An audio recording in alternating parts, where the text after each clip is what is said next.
The Nürburgring, the Green Hell, a 25-kilometre monster of a circuit carved through the forests of Germany, where legends are born and the unprepared are destroyed. This isn't just a racetrack, it's a battlefield, one that has humbled the best drivers in history. But on this particular day, it met someone different, someone who didn't just survive, he dominated. That someone was Max Verstappen. And what started as a casual race weekend turned into a message to the entire motorsport world. Now critics will say, yeah, but the grid was weak that day. Some factory drivers were missing. Sure, a few pros were in Japan for the WEC round at Fuji, but that argument misses the point, because the guys Max did race, and they weren't amateurs. These were drivers who've been taming the Nordschleife for decades. Names like Frank Steiper, a man who's practically lived on this track, a multiple 24 hours of Nürburgring winner. Even he said it plainly. Verstappen's the best in the world. His performance doesn't surprise me. Think about that. A veteran of the Green Hell, admitting that a Formula One driver came here and mastered his world on his turf. That's not just respect, that's recognition. For Verstappen, this wasn't a PR stunt. It was an experiment, a test of adaptability, precision, and pure racing instinct. He showed that greatness doesn't belong to a category. It belongs to the driver. But what made Max so fast on a track he'd never raced on before? The answer's simple and incredibly modern: sim racing. While some drivers treat sim racing like a video game, Max treats it like a training ground. He spends hours behind a screen, driving the same corners, braking at the same points, feeling the same rhythm. He's part of the sim generation, drivers who blur the line between digital and reality. And it shows. His own team, Verstappen.com Racing, isn't just for fun. They train rising stars. They compete in top-tier online leagues. And those countless hours online, they translate directly to real-world performance. By the time Max arrived at the Nürburgring, he already knew every turn, every bump, every braking zone. He wasn't learning the track, he was remembering it. That's the scary part. While others warm up, Max is already in attack mode. His brain runs like telemetry. His muscle memory is perfect. The Nürburgring race wasn't a surprise. It was the inevitable result of someone who refuses to stop evolving. For Max, racing isn't a sport, it's a language. He doesn't chase numbers, he chases feeling. He's not obsessed with fame or endorsements or building a media brand. He just wants to drive. While others spend their off-seasons on beaches or in photo shoots, Max goes looking for adrenaline, GT3 cars, karting, online endurance races. He's addicted to challenge. That's why his success at the ring wasn't random. It's who he is, and it's what separates him from the rest of Formula One's elite. Cut to Alonso's image on screen. Take Fernando Alonso, for example. He chased the Triple Crown, Monaco, Le Mans, Indy 500. For Alonso, that was legacy building, a calculated quest for immortality. For Verstappen, it's not a strategy, it's instinct. He doesn't draw maps, he follows passion. He's not planning his life after F1, but he's always chasing the next thrill. The difference is simple. Alonso chased history. Verstappen creates it. Let's talk about Lewis Hamilton, the other side of the coin.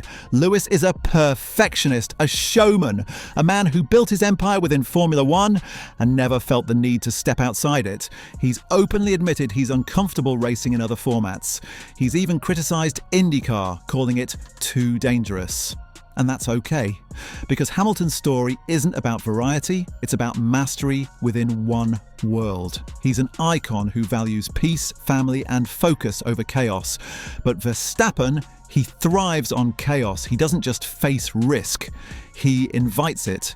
When Hamilton rests, Max practices. When others disconnect, Max logs in. Different energies, different philosophies, both great, but only one is limitless. Here's the thing. Nürburgring wasn't a one-time thrill for Max. He's already said it out loud. I want to come back. I want to do the 24 hours, and that's not just talk. He knows what that means. A 24-hour war of endurance, changing weather, traffic, fatigue, and darkness. For most drivers, that's hell. For Max, it's heaven. He's also hinted at Le Mans, and that's where the puzzle gets interesting. Red Bull's deepening partnership with Ford could lead to a hypercar program. Imagine it. Verstappen in a Red Bull Ford Le Mans entry, racing for outright victory. That's not fantasy, that's foreshadowing. He's still young, in his 20s, which means time is on his side. He could win more F1 titles, then pivot to endurance racing and redefine what an all-round racer looks like. He could be the first driver in decades to conquer Formula One, Le Mans and Nürburgring, all at his peak. That's not just ambition, that's evolution. Verstappen's win at the Nürburgring wasn't about a trophy, it was about a philosophy, one that says racing is universal. And he's not alone. There are other F1 drivers who've flirted with different worlds. Lando Norris, for instance, has said he'd love to race in endurance once F1 is done. He's already dipped his toes into it, racing the 24 Hours of Daytona with Zak Brown's team in 2018. Didn't go great, but the hunger's there. Kimi Antonelli, one of Mercedes' brightest young stars, recently raced in the Italian GT Championship. He won a race and took a podium in another, proving the new generation is more versatile than ever. And of course, there's Fernando Alonso, who already conquered Le Mans. Nico Hülkenberg did it too. Even Lance Stroll surprised people, racing twice at Daytona, finishing 5th on debut. So no, Max isn't alone, but he's the one defining this new era. The era where boundaries between series don't matter anymore. Verstappen's success at the Nürburgring is more than a line in a record book. It's the sign of a driver who refuses to be limited by titles. He's not just chasing wins, he's chasing connection. Connection with the car, the track, the moment. When you watch him drive, you don't just see talent, you see obsession. The same kind that built legends like Jim Clark, Jackie Stewart and Mario Andretti. Men who raced everything and won everywhere.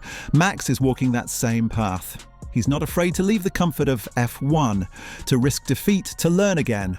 Because that's what real racers do.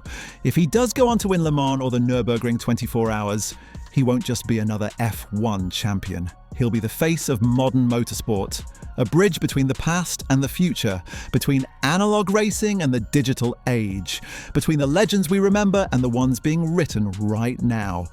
Max Verstappen doesn't need to prove anything anymore, but that's exactly why he's dangerous, because he still wants to. He's not chasing rivals, he's chasing the limit, and that limit keeps moving forward every time he gets behind the wheel. The Nürburgring didn't change Verstappen, it revealed him. A driver born in Formula One, but destined to outgrow it. For some, racing is a career.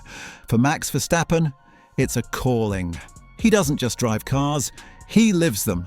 Thanks for watching, everyone. If you love stories that go beyond the track, hit that like button, drop a comment and subscribe.